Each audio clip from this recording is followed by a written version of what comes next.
All right, everyone, thank you so much for joining us this morning. And Jason, thank you as well for coming in and sharing some of your insights with us. So, Jason, we all know that Steam and you have been pretty active against this concept of employee non-competes, especially in freight brokerage. What some of you might not know is that actually the FTC has taken an interest in our industry. They've been looking into non-competes more generally, but especially in freight brokerage.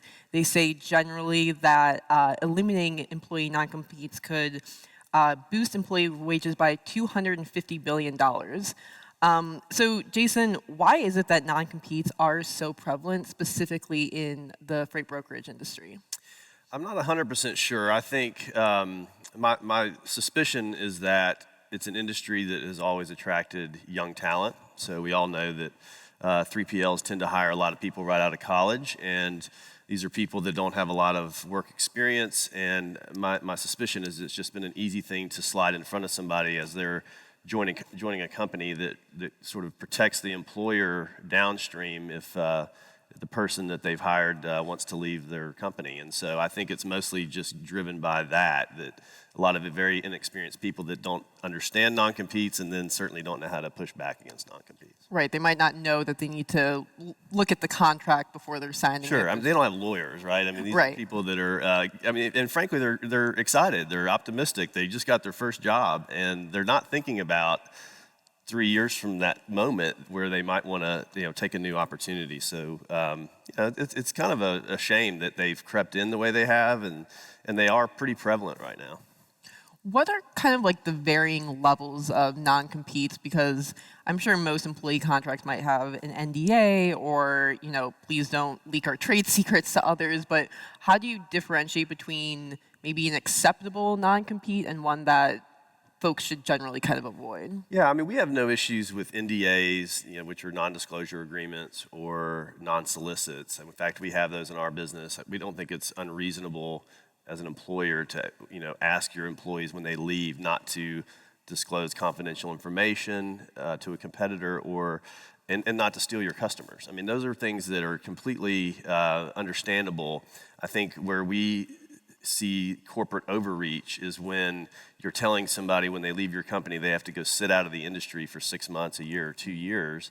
That just feels like corporate bullying, frankly. And so we made a decision early on at Steam not to have those.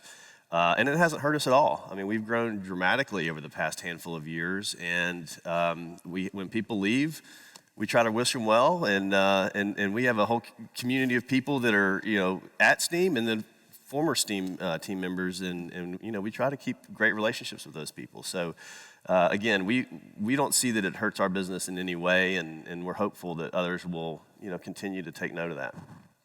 When an employee has one of those more punishing non-compete clauses in their employee contract, they got to sit out of the industry for 6 months or 12 months, as you mentioned. Do they just leave logistics and never come back? I guess, where do they go if they're not able to stay within the logistics industry? So I think it's a mixed bag. Sometimes they try to fight it. We've helped employees fight it from our point of view when we've hired somebody and then their former employer has come after them.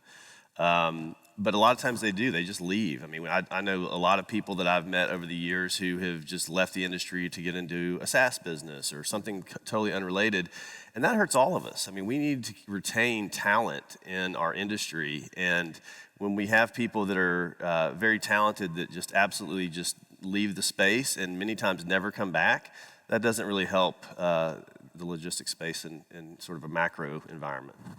That makes sense. I mean, so you've got about 132 companies that have signed the non-compete pledge. What's kind of motivating those who haven't signed the pledge? I guess why wouldn't you sign this pledge and kind of get rid of non-competes in your clauses? Yeah, so we set up a website called innoncompetes.com. We purposely made it not sort of Steam-centered. We just wanted it to be a resource for the industry to invite people to come alongside us. And to your point, we've had 132 companies decide to do that, and which has been gratifying. And I think their motivation is probably the same as ours, which is let's bring some values to the space. Let's have a sort of a winning proposal to the talent in the industry to win them over to join our business. And it's a competitive differentiator in a lot of ways, which is sad because that means that there's a lot of people that, have non-competes. And so, and I think the motivation for those who haven't come alongside us, I mean, sometimes people don't want to collaborate with a competitor, and I can understand that. But I think moreover, it's large legacy companies who've had these in place for a long time just have a sense of fear about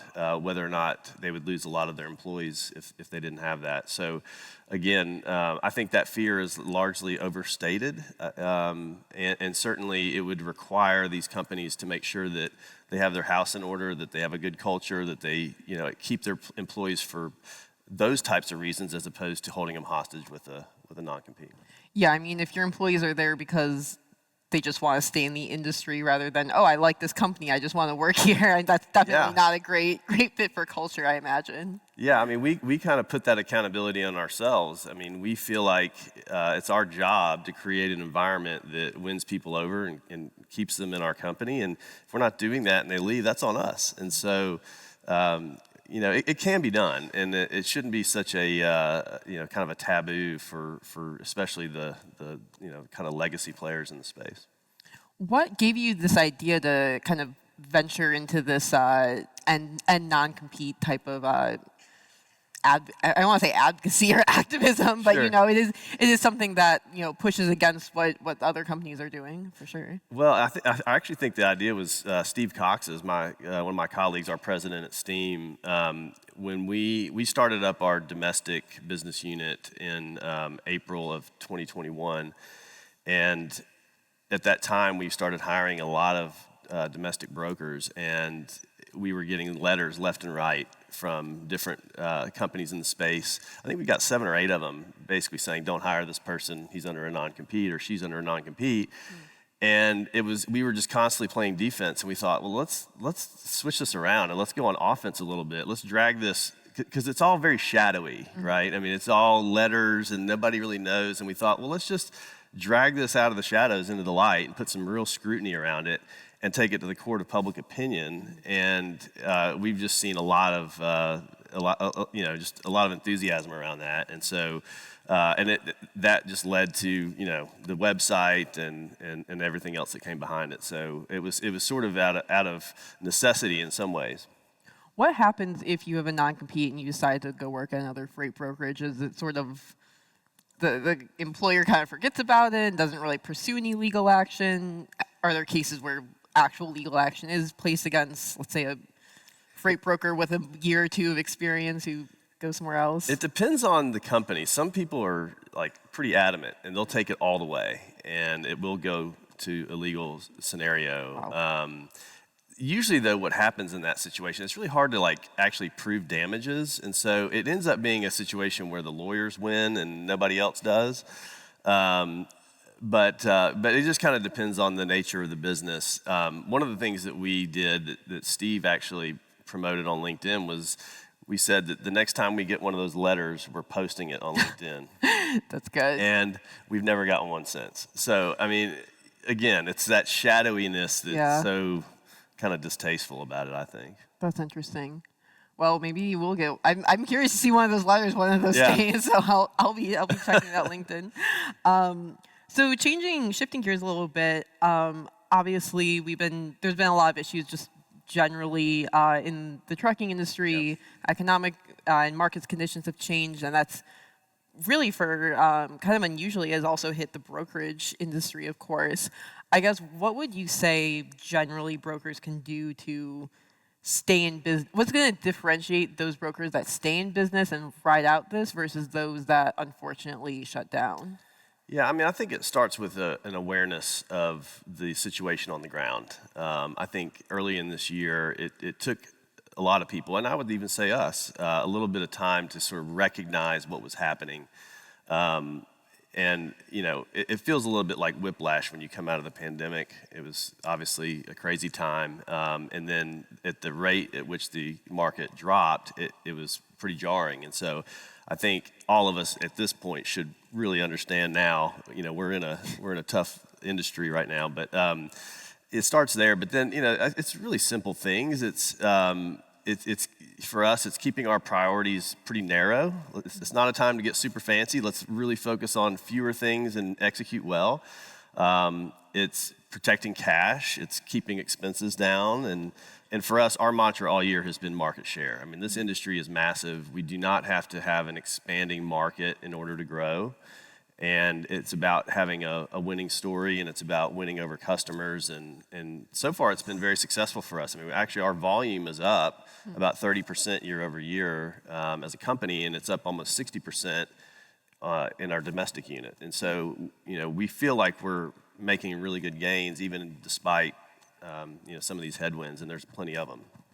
Have you noticed any sort of difference between like cross-border versus domestic, and anything along those lines, especially as manufacturing kind of shifts from, let's say, East Asia to perhaps more nearshoring type sources? Yeah, I mean, we believe that it's real. It's been talked about for 20 years, but it actually is happening. It's actually happening this time. And so we are in the process of mapping out a Mexico strategy right now. So we're interviewing some candidates that we want to bring in to help drive that forward. So we'll be in Mexico next year. Okay. And we've got just a few more minutes left. I guess I'm sure everyone has been kind of talking about this, and there's no real clear answer, but in your opinion, when do you think conditions will start to improve again?